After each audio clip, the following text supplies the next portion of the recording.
The whole town of Dry Creek fell silent the moment Lila Mae Carter stepped onto the boardwalk. It was not because she was loud. It was because she refused to lower her eyes. Dust clung to the hem of her split riding skirt as she walked past the barber shop, her boots striking the wood with steady confidence. The late summer sun of 1881 baked the Arizona Territory town into a restless heat, and gossip hung thicker than the dust in the air. Wild, unfit, too stubborn for her own good. The words had followed her for 2 years now, ever since her father was buried on the hill overlooking their struggling cattle ranch. Lila did not look left or right as whispers curled around her like smoke. She's going to lose that place by winter. No woman can handle 200 head alone. She ought to marry or sell. She stopped in front of the bank. Inside, through the glass window, she could see Mr. Dawson, the new bank manager, already watching her approach like a man waiting for a show. Lila pushed the door open. The bell rang sharp and clear. "Miss Carter," Dawson greeted, his smile tight and polite. "I was just thinking of you." "I doubt that," Lila replied evenly, removing her gloves and placing them on his desk. "You were thinking about my payment." His smile thinned. "As a matter of fact, yes. The extension your father was granted expires at the end of the month." "That's 10 days from now." "Correct. And you expect full repayment." "Of course." Lila held his gaze without blinking. "The herd is healthy. I'll have calves ready for market within 3 weeks. I'm afraid 3 weeks won't help you." The words settled like a weight in her stomach. "What do you mean?" "The board has decided to accelerate repayment," Dawson said smoothly. "We can't carry risky loans." "Risky?" Her voice sharpened. "My father never missed a payment." "Your father," he corrected gently, "was not a 25-year-old unmarried woman trying to run a cattle operation alone. There it was, not business, control." Lila straightened her shoulders. "You'll have your money." "I hope so," he said lightly, "because if not, there are buyers ready to take that land off your hands." She knew exactly who he meant. Mayor Harlan had been circling like a buzzard since the funeral. Lila picked up her gloves. "I won't sell." "We'll see." She left the bank with her chin high, but her chest tight. 10 days. 10 days to find money she did not have. Outside, Mrs. Pickett from the Mercantile stood fanning herself. "Any good news?" the woman asked sweetly. "Plenty," Lila replied. "I enjoy being underestimated." Mrs. Pickett sniffed. Lila walked toward the general store, pushing down the panic rising inside her. She could not afford fear. Not now. Inside the store, the air was cooler. Barrels of flour and sacks of grain lined the walls. A few ranch hands lingered near the counter. She felt the stares, felt the judgment. She walked straight to Mr. Henson and handed him her list. "Fence wire, salt blocks, 2 sacks of feed." "That's quite the order," he muttered. "Running that ranch hard." "Oh, are you?" "It runs just fine." "Still planning to keep it?" "Yes." Before he could respond, the door opened behind her. Boots hit the floor with a heavy, confident sound. The room shifted. Even before she turned, Lila felt it. A presence. She glanced over her shoulder. He was tall, broad across the shoulders, sun-browned skin, worn leather chaps over faded trousers, a revolver resting low on his hip. His hat shadowed sharp blue eyes that took in the entire room in one steady sweep. A stranger. Dry Creek did not get many of those. "Morning," he drawled, voice deep and calm. He stepped forward, removing his hat briefly in polite acknowledgement to the room. When his gaze landed on Lila, it paused. Not judging, not amused, just curious. Mr. Henson perked up. "Passing through?" Maybe, the stranger replied. Name's Caleb Hayes. Heard there might be ranch work around here. Several eyes slid immediately to Lila. Henson cleared his throat. Well, the Carter place might need hands, though I wouldn't recommend it. Lila turned slowly. I'm standing right here. Caleb's mouth twitched slightly. This your ranch? He asked her directly. Yes. He studied her openly now. The split skirt, the boots, the fire in her eyes. You hiring? The question caught her off guard. I might be. Before she could say more, Mrs. Pickett spoke loudly from the back. You should know, she said to Caleb. Miss Carter has quite the reputation. Wild ideas. Thinks she can run cattle like a man. Completely unfit for proper society. Silence dropped over the store. Lila's jaw tightened. She had heard worse. But something about hearing it in front of a stranger burned differently. Caleb did not look at Mrs. Pickett. He looked at Lila. Slowly, carefully. Then one corner of his mouth lifted. Good, he said calmly. The word echoed. Mrs. Pickett frowned. I beg your pardon. He tipped his hat slightly toward Lila. You'll match me just fine. The air snapped. A couple of men near the flour barrels chuckled nervously. Lila blinked.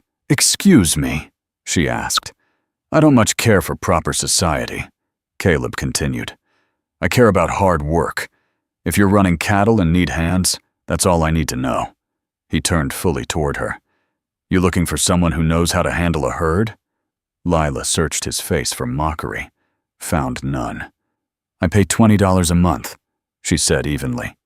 Room and board, whose work starts before sunrise. Sounds fair. You haven't seen the place. I rode past it on my way in, he replied. Fences need mending. Barn roof could use patching. Cattle look strong, though. Means someone's doing the job right. Her heart skipped once. No one in town had said that. Ever. Mrs. Pickett scoffed. You don't know what you're getting into.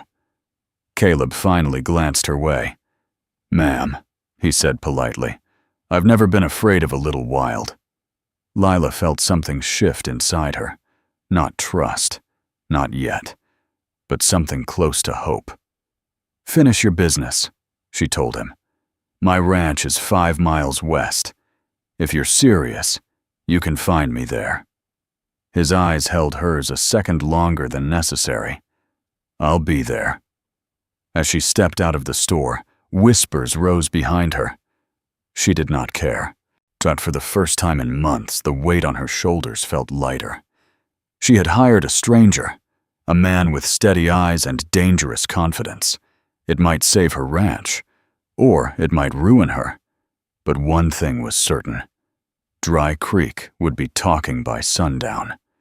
And for once, Lila Carter was not facing the storm alone. The sun was already sinking low when Caleb Hayes rode through the gates of Carter Ranch. Lila was in the corral, wrestling a stubborn gray gelding that had decided it did not care for being saddled. Dust clung to her braid and streaked her cheek. She did not look like the fragile picture the town painted. She looked like someone fighting to keep what was hers. Caleb slowed his horse and watched for a moment. The gelding jerked sideways. Lila moved with it, steady and firm, one hand tight on the reins, and the other smoothing the animal's neck. Easy now, she murmured. You're not the boss here. Caleb swung down from his saddle. Need a hand? I've got it. The horse tried once more to rear. Caleb stepped in smoothly, placing a calm hand near its jaw, steadying it without force. The gelding stilled. Lila shot him a look. I said I've got it. I know, he replied calmly. Just figured we'd make it faster. For a second, she looked ready to argue. Then she noticed the way the horse had settled. She finished tightening the cinch. Fine, she muttered. You can stay. He smiled slightly. The ranch stretched behind her, smaller than it once must have been. Fence lines sagged in places. The barn roof dipped where storms had battered it. But the cattle in the far pasture looked strong and well-fed. "You weren't lying," he said. "You're doing the work. I don't lie." They walked toward the house together. The porch boards creaked under their boots. Inside, the home was plain, clean, practical. No lace curtains, no decorative plates. Just a sturdy table, a stove, and a rifle mounted above the door. "You live alone?" Caleb asked. "I've got old Tomas who helps when he can," she replied. "But his legs aren't what they used to be." "And no husband?" She stopped and turned slowly. "That your business?" "No," he said evenly. "Just making conversation." She studied him. "No husband," she answered finally. "No interest in one either." He nodded once. "Fair enough." She poured 2 cups of coffee and set one in front of him. "Here's the truth," she said. "I'm 10 days from losing this place, as the bank moved up my payment." "How much?" $200. He did not whistle, did not widen his eyes. He just leaned back slightly. "That's why you need hands," he said. "That's why I need everything." She met his gaze straight on. "I don't need saving. I need work done. Fences repaired, calves branded, herd ready to move." "Move where?" She hesitated. "North. Prescott Railhead. Prices are higher there. That's nearly 200 miles. "I know." "With how many riders?" 2. Me and whoever I can get." Caleb's jaw tightened slightly. "That's a hard drive." "So is losing everything." Silence stretched between them. Finally, he nodded. "Then we moved the herd." She blinked. "You just got here." "And?" "You don't even know me." He held her eyes. I know enough." Something in his voice made her chest tighten. The next morning began before dawn. Lila stepped onto the porch, expecting to be first awake. Caleb was already at the fence line, hammering in new posts. She frowned. "You trying to show off?" "Trying to fix what needs fixing." They worked side by side through the morning sun. No wasted talk, no boasting, just steady labor. By midday, she had to admit something she did not want to admit. He was good, better than good. He handled cattle like he had been born in the saddle. He spotted weak fence lines before she did. He moved with quiet confidence, never questioning her authority. Not once. When she gave instructions, he followed them. When he offered advice, it was useful, not condescending. By evening, her shoulders ached, but her mind felt clearer than it had in weeks. They stood at the edge of the pasture, watching the herd. "They look strong," he said. "They are."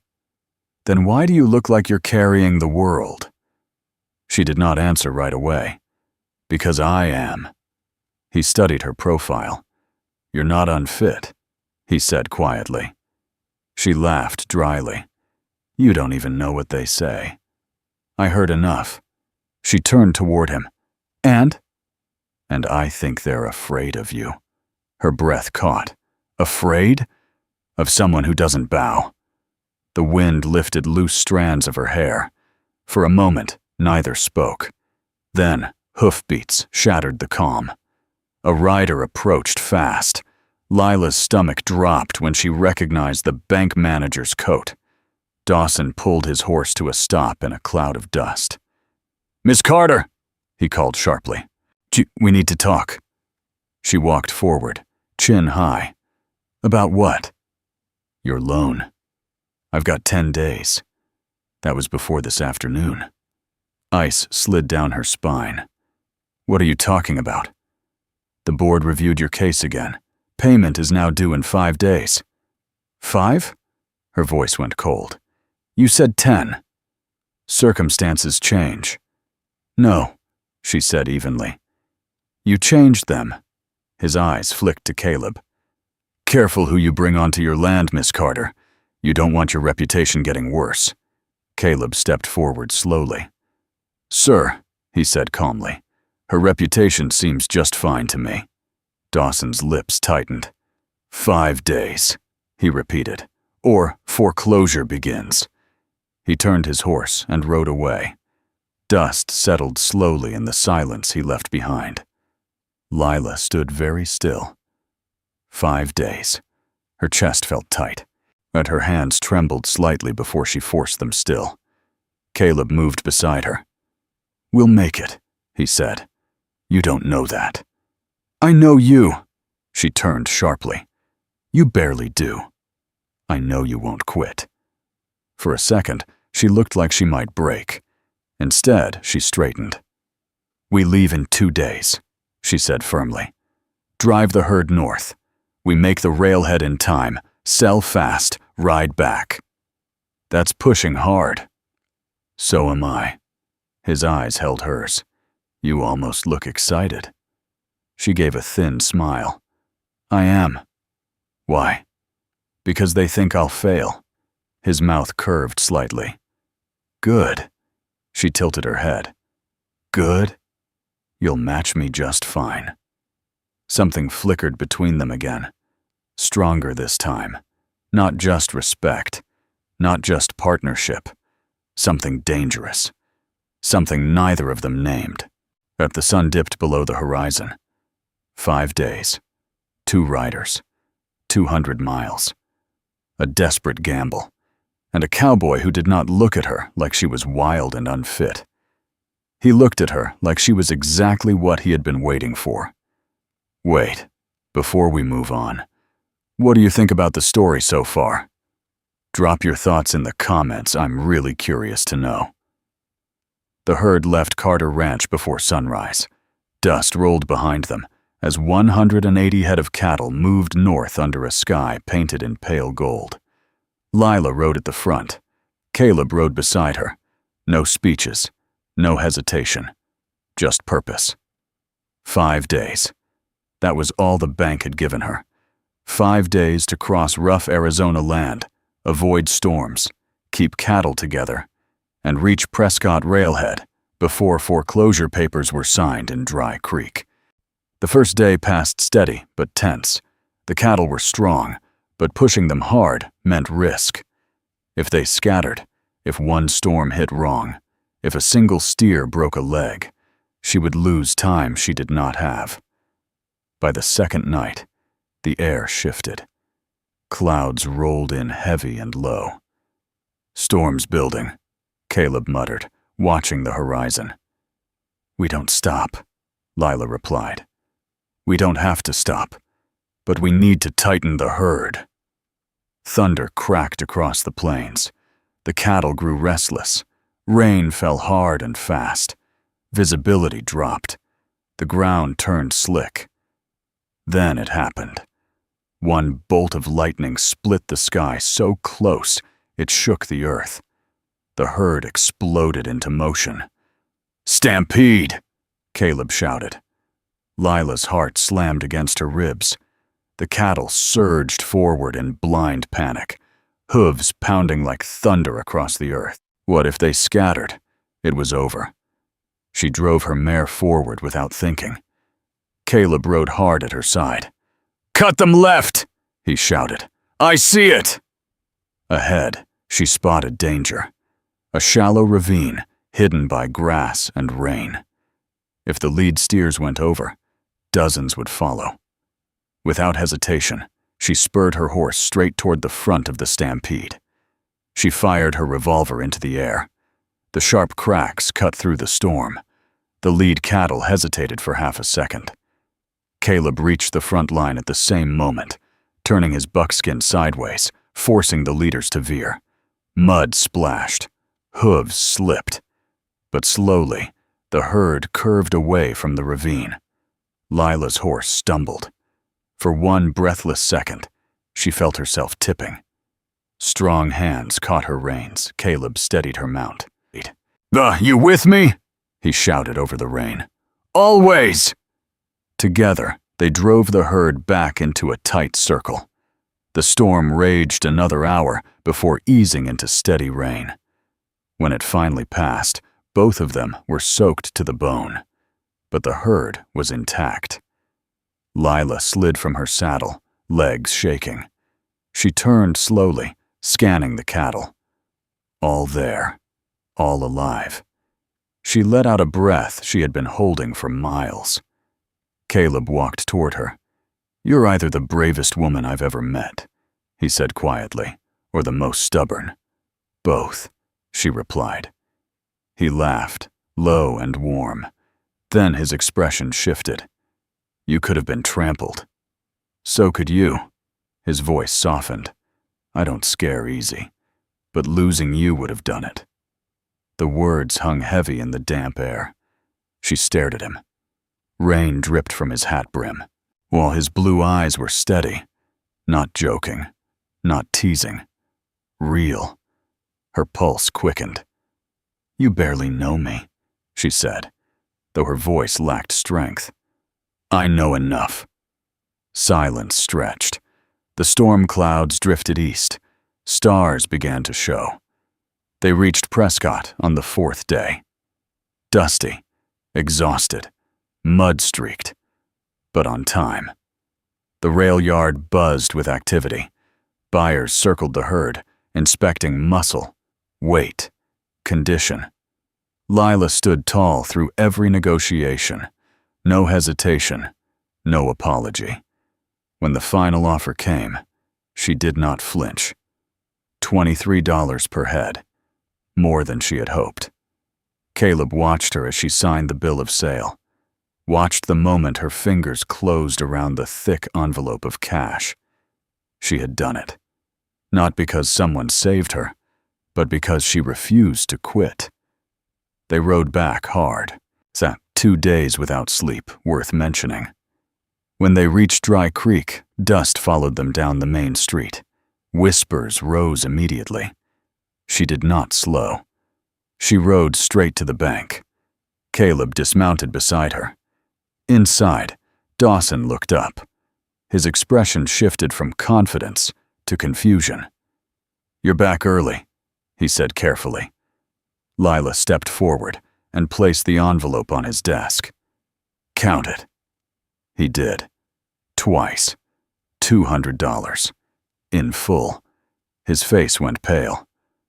"Well," he muttered, "that's unexpected." "No," she said calmly. "It's earned." She took her receipt without another word. Outside, townspeople watched from the boardwalk. Mrs. Pickett stood frozen near the general store. Mayor Harlan lingered by the saloon doors. Lila stepped into the sunlight, head high. Caleb moved beside her. "Oh, you just made a lot of enemies," he said quietly. "I already had them." He smiled slowly. "You also made something else." "What's that?" "History." She looked at him. Something inside her felt different now. Not just relief, not just victory, freedom. "What happens now?" she asked. He held her gaze. "That depends." "On?" "Whether you want me to stay." The question settled deep in her chest. For years, she had convinced herself she needed no one. That independence meant isolation. That love was weakness. She looked at the ranch land stretching west beyond town, then back at him. Strong, steady, unafraid of her fire. "You still think I'm wild?" she asked softly. He stepped closer, close enough that she felt the warmth of him. "I think you're exactly what I've been looking for. And unfit for anyone who can't handle you," he replied. "But for me?" His hand brushed hers. "Perfect." The town watched. Whispers rose again. But this time, Lila did not hear judgment. She heard awe. He leaned down, not rushed, not reckless, and kissed her. Not to claim her, not to silence the town, but because she chose him, and he chose her. When they broke apart, she smiled. "I guess you were right." "About what?"